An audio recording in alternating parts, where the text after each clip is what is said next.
Madame Zita Oligui Nguema a été durant son séjour de 48 heures en Guinée équatoriale l'hôte de la fondation de la première dame de ce pays, Constancia Mengue de Obiang, une structure sociale qui participe à l'épanouissement des couches défavorisées. Elle a aussi eu un échange avec la coopérative des femmes gabonaises implantées dans ce pays. On en parle avec Oumou Ouermi, Jidas Mouniemou et Cédric Aleka.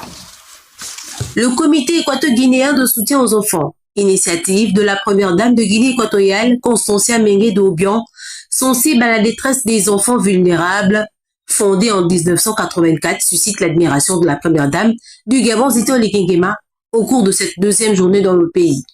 L'attention aux enfants vulnérables, une cause noble que les deux femmes ont en commun, elles qui devraient en principe davantage mobiliser leurs efforts pour l'épanouissement de cette frange de la population. Cette visite aura donc particulièrement retenu l'attention de Zita Oligui Nguema, très intéressé par les mécanismes déployés par cette structure et dont l'expérience pourrait être bénéfique au Gabon.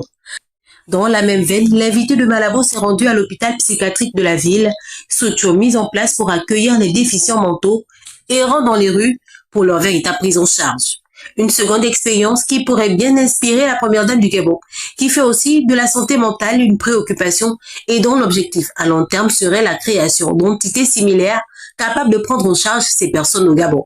Après tout, ce périple aux côtés de son homologue et sœur, la première dame Zita Oligui Nguema et sa suite se sont rendus à la cathédrale de la Senda, Marcos Obiang, lieu de recueillement et de pèlerinage pour une visite guidée, avant de regagner Libreville, après ce séjour bien chaleureux confirmant le dynamisme de l'axe Libreville-Malabo.